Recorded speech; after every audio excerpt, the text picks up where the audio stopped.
afternoon, everyone, and welcome to Friday Fellowship Live with the Faith Mission in Canada. It's great to be back here with you this week. If you're brand new, my name is April Hardwick, and my husband Mark and I serve the mission and the Lord in Northern Ontario, in a little town about 3 hours north of North Bay. And if you've joined in many times, you might be used to seeing my boss, our director, Tim Condi, doing these interviews, but occasionally he lets me take over, and today is one of those days.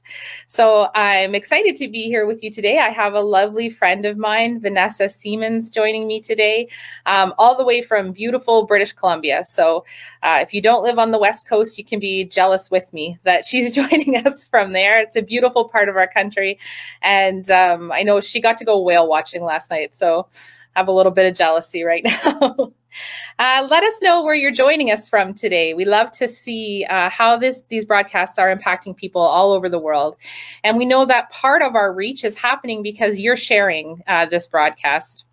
And we really appreciate that. So if you watch today and you feel that this would be beneficial for someone that you know, you'll be able to copy this link and share it after, either from Facebook, or you can go to our YouTube channel and share it from there as well.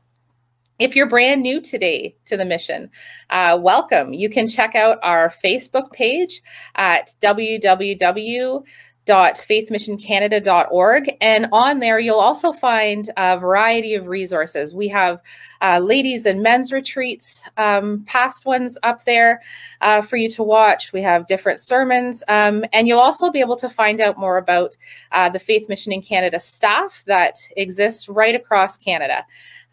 So you'll be able to find somebody in your area, hopefully, and you can reach out to them. We love to be of service. It's a little bit different during these COVID times, obviously, but if there's something you think that we can help with, please don't hesitate to reach out. You can also always email us or call our head office. If you're wanting prayer or something in this broadcast impacts you and you just want someone to talk to, the number should be there. But also, again, don't hesitate to reach out to the mission workers in your area. We love to come alongside and pray with you and just serve you in that way during this time especially. So if there's anything like that we can ever do, please don't hesitate to reach out. So I can see there's a number of people joining us now. That's great. We have some comments coming in. Napanee, awesome. And another Irish viewer again today. I love seeing the Irish viewers. You may have noticed the past couple of weeks, we've had a lot of Irish influence on our Friday Fellowship Live, which has been fantastic. Today you get to listen to Canadian accents. So yeah, again, please share this. If you're just joining us now, I'm going to be joined in just a second with my friend Vanessa, providing that technology works for us. And she is joining us today from British Columbia. So we'll just see if we can go ahead and bring Vanessa on here. There we go. Hi, Vanessa. Hi. How are you doing today? Good. How are you? Good. I'm great. It's good to see you. And I think everything is working. So that's fantastic. I've had some technical difficulties in the past with this for sure. Northern Ontario does not have the best internet. So, but I started to come to a church now and do it from here. And they seem to have a little bit better internet than my phone. So that's good. So Vanessa, I know for most people, unless you've shared this with your friends, you'll be brand new to our viewers today. So I wondered if you could just share a little bit about yourself and your faith journey, how you came to know the Lord and that sort of thing. Yeah. When I was younger, a lot of my faith was kind of just following what my family did. I was the youngest I had 3 older brothers, and my family went to church and they were Christians. And so as the youngest and the only girl, I kind of just followed them and did what they did. And that kind of became my defining part of life. And it kind of became this structure. And when I was 8, my parents got divorced. And for me, that was really hard. And I think at that point, I really wrestled, especially because my dad was the one who moved out. I think I really longed for this father figure. And so as a young child, I just started reading my Bible. And I remember clinging to the verses that said a lot, like, when you seek me, you'll find me. And just recognizing that if I kept seeking God, that he had promised that I would find him. And so for me, it was this urgency and this desire to seek God and to know that I would meet him. And so as a young child, I just kind of read the scriptures and built this really neat foundation with God and wrestled through my own faith, because suddenly this family I depended on and followed wasn't like it was. And so I kind of had to re-establish that. After a few years, though, it kind of became this rote thing of like, well, I know how to do Christianity and I know what looks right and how to do this. And I kind of fell into this pattern that was fairly self-righteous as well, of like, I'm amazing. I've got this. Yeah. And at that, when I was 16, though, my oldest brother died suddenly in a motorbike accident. And for me, that kind of just shattered my world. And at the time, though, as a Christian, I didn't realize that grieving was okay. In my mind, to trust God meant that I just kept going, and I ignored any kind of negative feelings in that or feelings of pain, because if I was feeling the grief, it meant I didn't trust God. And so I think I formed most of that on my own somehow, but I kind of just kept going. But because I wasn't willing to face my feelings or what I was feeling, I shoved it down. It kind of created this wall between God and I. And then a couple years passed, and suddenly my dad died unexpectedly. And so this kind of, then at this point, suddenly I had two of the main people in my life, and I hadn't grieved either of them. Right. And so at the time, I actually moved to Quebec to go to Bible school. I went to Capernwray there. And it's funny because when I was younger, in my mind, I saw this as kind of running away from the grief and running away. But as I look at it as an adult, I see too that I didn't know what else to do. And so I couldn't actually face the immensity of the pain and the grief that I had at home, and I needed to remove myself. But it was in Quebec that God slowly started kind of taking down this wall brick by brick in his grace and in his gentleness, and provided me places to slowly start to grieve and to start to feel. And within 6 months of my dad dying, both his parents passed away as well. So it was kind of this deluge of grief and loss. Yeah. And so for someone who hadn't known how to grieve or what to even do, it was this enormous task before me. And I'm thankful that God was gracious and gentle. And I ended up moving back to BC, and I went to university to study psychology. And it was something I never wanted to study. I'd been a math major earlier, so it was kind of this. That's a big switch. That's a weird switch. Yeah. Yeah. And so, but it was neat to see how God used that to help me grieve and learn about grief in an academic way, but be able to apply it in my own personal life and kind of walking through that. And it was interesting because I feel like it took a lot longer because I didn't give it the space initially that it needed to be able to walk through that grief. And I ended up moving back to Quebec to work at Capernwray and spent 2 years there. And it's interesting because I kind of got to this place where it was like, okay, like now we're good. Like I've gone through hard things. I'm out of the woods. Like, all right, move forward now. Like, check, did that. And it's funny how we get into these modes of like, well, yeah, that's how it works, right? Yeah.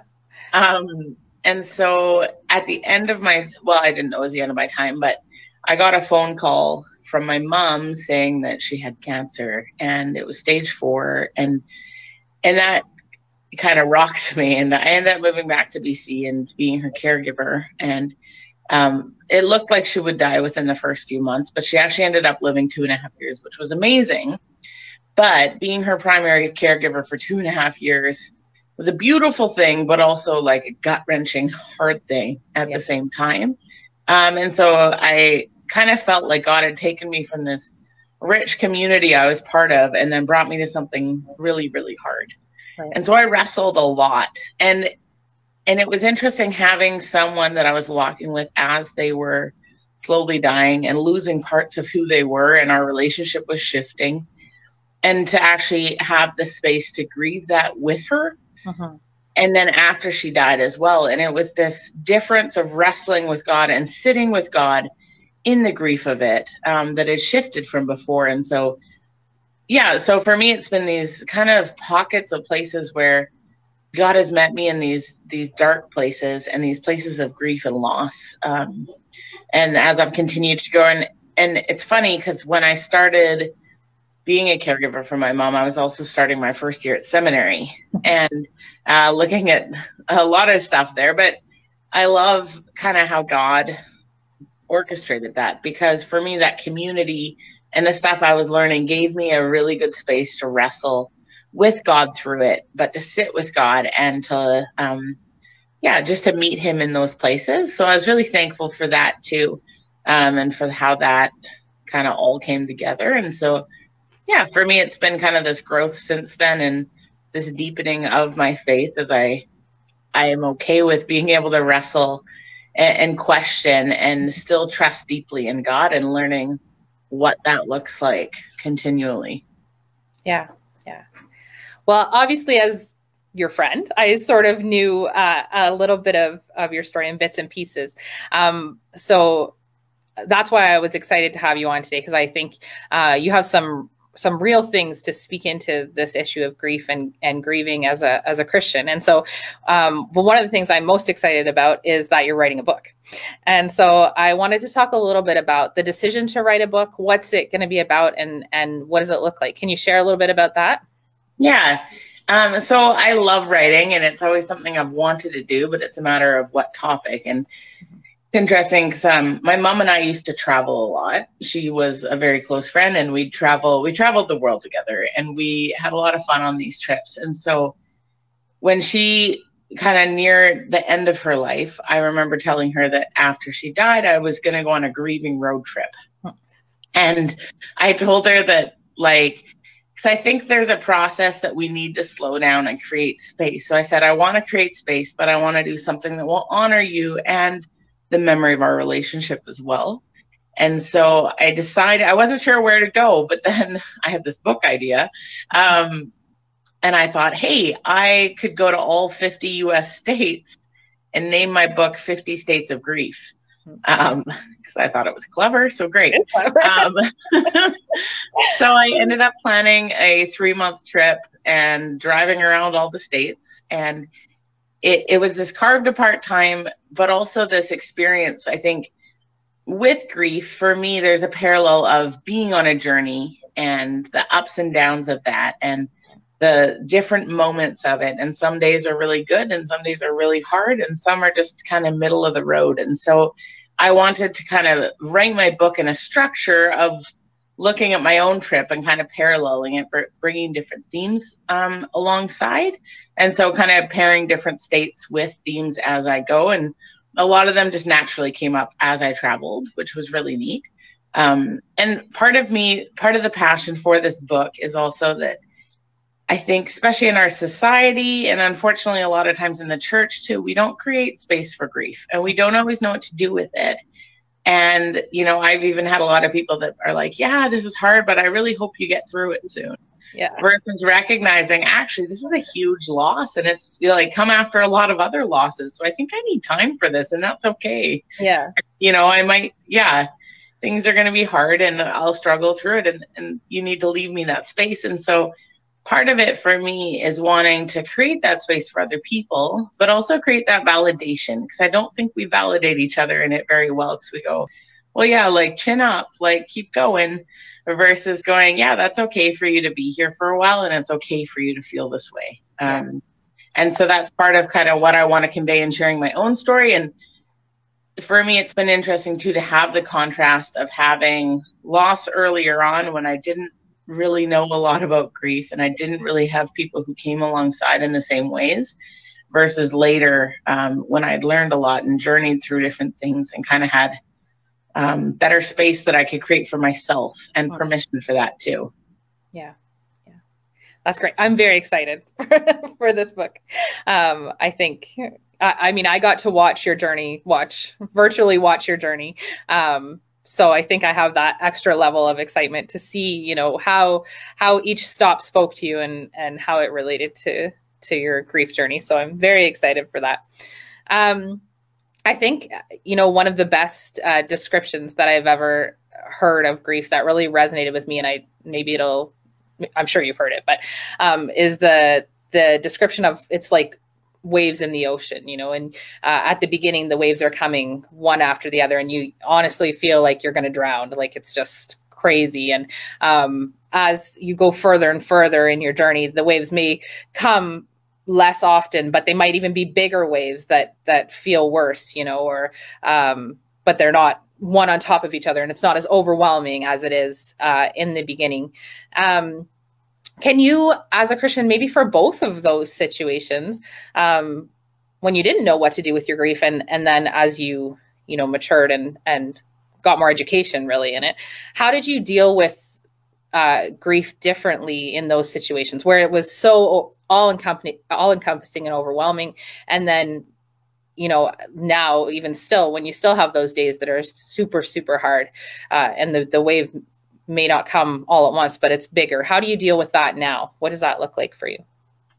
Yeah, I think initially a lot of what I would do is distract myself because I didn't want to feel it. And so I'd either like numb the pain as well. Like, and for me, I did that a lot through like eating or over socializing or filling my schedule so full I wouldn't have space to kind of think about these things or feel them. So I'd say a lot of distraction was pretty big. And yet I kind of always felt it deep down, building up kind of, and I think sometimes then it would come out in different ways. And I think later on, it's been this process of recognizing it and listening to it and creating space for it. And part of that sometimes has been having a day where I'm on my couch looking out the window, and maybe I'll go for a walk, but I don't have any expectations for myself. And it's been this place of recognizing that that's okay. And that there's moments where I need to be by myself, but then also to give a friend a call. And it's amazing how talking it through or just even articulating my feelings makes such a huge difference in sharing it with someone and letting them kind of minister to you and care for you has been really big. And I think overall too, it's been this place of being honest with it. So I know for me, often before I would try to sugarcoat it or gloss it over and go like, this really sucks, but like, I don't have to worry about it because God is good in these things, which those things are true. But I think sometimes we invalidate how we feel because of it, versus going, yeah, this actually just sucks. And I don't really understand how this fits in.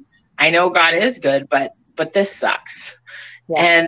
And to be able to sit in that place of unknowing and that place of mystery in a way too. One of my favorite quotes is from Mary Oliver, and she says, someone once gave me a box of darkness, and it was only later that I realized it was a gift. And I think for me, there's been this perspective in some of these seasons that have been really hard to recognize, rather than going, why are you doing this, God? Why did this happen? I've shifted my questions to going, who are you in the midst of this? And where do you want to meet me? And so it's been this shift of question asking and posturing really, and saying, okay, God, like, I don't really understand how you fit into this as in my own human understanding, but what are you inviting me into this? And often it's simply being in a deeper relationship with him and a deeper trusting. And it's been amazing to see how God meets me in those spaces. And I love the image from Psalm 23, which is a very familiar psalm to many of, you know, I think often we think, well, God's waiting for you at the end, and like he's waiting for you up on the hill, like, quick, hurry through this valley. Yeah. But I love the image of he walks with us through it and he meets us in those spaces. And I think sometimes I have this sense of like, I got to shake all this other stuff off and like go meet God at the other end. And where God just says, well, maybe let's sit in the pain of this for a while and I'll meet you in that place. You're not going to be alone in it. And so I think it's that clinging to this hope and this trust that I'm not alone in those spaces.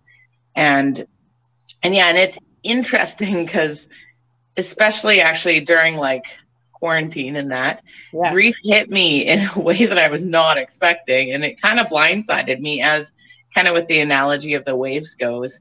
'Cause I'm like, okay, like, life is like kind of, I've come out of a season of more intense grieving and I'm going forward. And I think being in this place where suddenly everyone was getting really close to their families and doing all these things, it brought up these layers of like, I don't have people to check in with me. I really just wish I could call my mom or dad right now, or these places. And so it's interesting and even this year too, on Mother's Day, other Mother's Days have not been hard for me. But this Mother's Day, it blindsided me.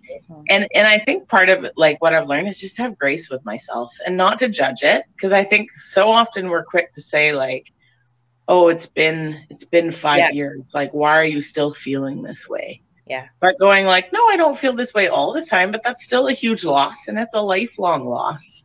Yeah. And so it's okay to feel that in those moments. And so I think the biggest part for me is having grace for myself and not being so judgmental towards myself, of having some like expectations of what it should look like, because grief isn't predictable.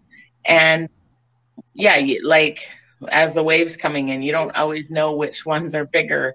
And how much space is between them. And so to recognize, okay, I just got hit by this, and to create the space for it, and to allow yourself space to grieve and look at it more. And maybe there's different layers, because I think grief comes in a lot of layers. And especially as we experience grief then with other people, I think it brings up those different layers. And so I think in all of it, when it comes up, the biggest thing is to have grace and not judge it, but to enter in. Yeah.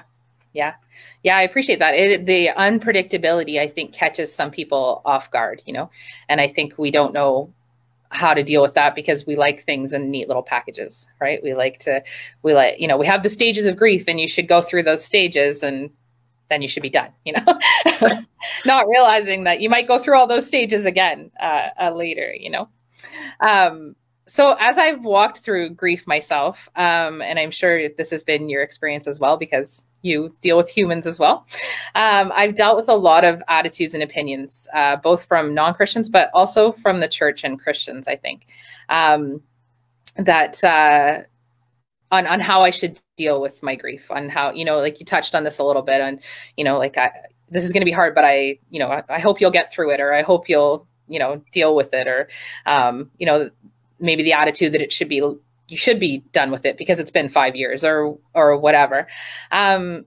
So do you have any, and maybe you're going to touch on this in the book too, but would you have anything to say to the church family or Christian friends who are walking alongside someone who's dealing with this deep grief and has experienced a loss? What would you say to them? What's a good or the best or ideal way to walk alongside somebody who's dealing with this grief? I think the biggest thing is showing up. And I think often we think when we show up, we have to have something significant to say, or we have to be able to comfort them in some way. But I think the biggest is showing up and recognizing there's nothing you can say or do that will make it better. But the biggest thing is being present with someone else. And this is really hard because, first off, I don't think we're always very good at silence, and we're not always good in spaces where we're uncomfortable. And sitting with someone who's grieving deeply and not filling it with words is really hard, and it's uncomfortable and sometimes awkward. But I think being willing to be in that place and just sit in that silence. And a lot of time I think we're quick to try to relate of, well, this is what I went through. And I think there are places for that, to be able to connect in that way. Yeah. And there are places to encourage people, but I think especially, so kind of to have that discernment of when are the moments when you need to sit in silence with someone and to sit through that uncomfortableness. And I think it gets easier as time passes. But I know for me, when I've had people just come sit with me and be with me and not expect anything from me. And then I've had some people who have said crazy things to me that I'm just like, really? And I know they mean well, and I get that. Yeah. But I think and one that sticks out to me hugely was someone who was like, well, everyone loses their parents, so you'll get through this. And I was like, I'm 30 and I've lost and I get every type of grief is different, but I was like, whoa, I think you're glossing over this. Yeah. But I felt so invalidated and not seen. And it was this thing of okay, I better not share anything else because you've shut me down. And I think often when we say platitudes or different things where they're true, and yet said in the wrong moment, I think, can shut people off. And I think too, scripturally, like, there's some beautiful promises God has for us in grief, but sometimes when shared at the wrong time, I think it can cause more damage. Like when I look at my younger self, and where I was like, well, I just need to trust God and move forward. Mm-hmm. And I didn't grieve because it was this thought of like, well, God's good and he loves me. And so grief doesn't have a spot in here. And I think sometimes when we say like, just trust God and God is good, we don't always leave that space of like, oh, but you're really wrestling with this and you're really struggling with how could this happen and who is God in this? And I think when we leave those spaces for silence, it leaves a lot more space to be able to allow them to express how they're feeling and to allow them to wrestle through it. And throughout the Bible, we see people wrestling with God and struggling through in that. So I'd say that's one of the biggest, is just being present. And I think too, just showing up and sometimes doing things. I had a lot of people that would always ask me like, what do you need? And it would be like, well, I actually feel so overwhelmed with grief right now. I don't know what I need. So, you know, maybe if you can try to guess at something, that'd be great. Or, you know, I had one person who came and cleaned my house and that was amazing, but I didn't know I needed that. And it was such a gift. And so I think to try to like find creative ways to come alongside and to do things like that, or even to take someone's kids maybe for a while, or just to be creative in the ways that you show up and come alongside. Yeah.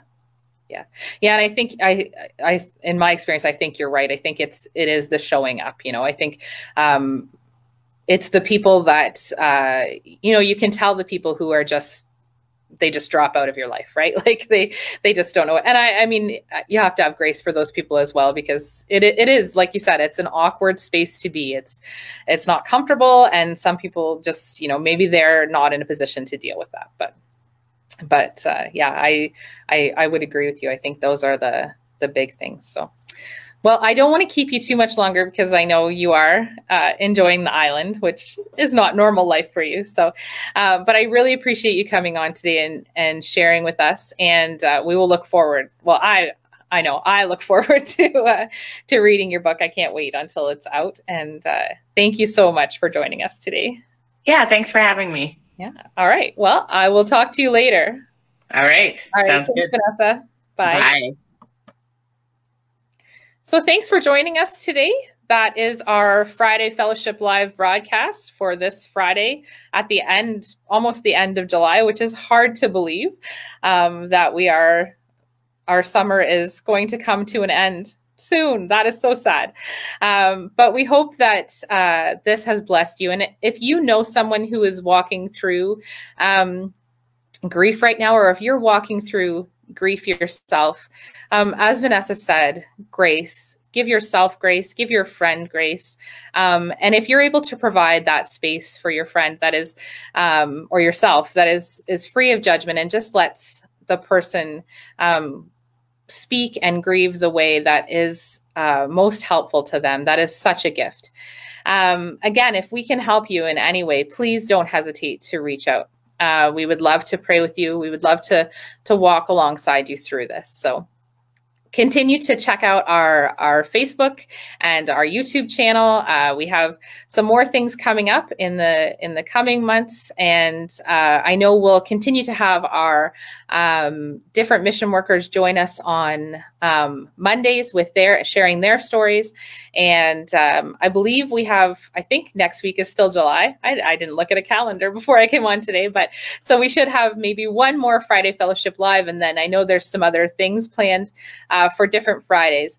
I'm not positive if there's still room for our camps, our day camps that we're doing, but you can check with head office on that.